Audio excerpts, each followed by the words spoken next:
எனக்கு பின்னாடி நீங்கள் பார்க்குறது நெய் கிணறு. இது இங்கே இருக்கிற நெய் காலகாலமாக உள்ளே நெய்யை எவ்ரிடே இதுக்குள்ளே போட்டுருக்காங்க. அண்ட் இந்த நெய்யில் ஒரு ஈ கிடையாது, ஒரு எறும்பு கிடையாது, கெட்டே போகலை. காலத்துக்கும் இந்த கிணறு நெய்யால் நிரப்பப்பட்டிருக்கு.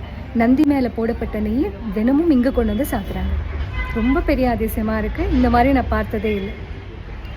இங்க இருக்கிற ஸ்தல வரலாறு படி 2 நந்திகள் கொடும்பலூர்லேருந்து செய்யப்பட்டிருக்கு.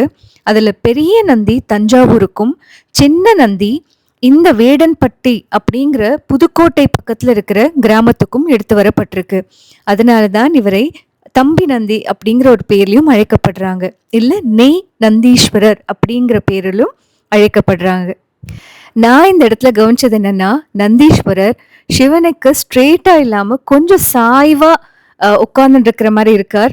ஸோ நம்ம ரைட் சைட் நின்று நந்தியோட ரைட் சைட் நிற்கும் போதுதான் சிவனை டைரக்டா பார்க்க முடியுது. ஸோ ரொம்ப அழகான ஒரு நந்தியா இருந்தார். இப்பேற்பட்ட கம்பீரமான நந்தியம் பெருமானை இன்னைக்கு பார்த்ததுல மிகவும் சந்தோஷம்.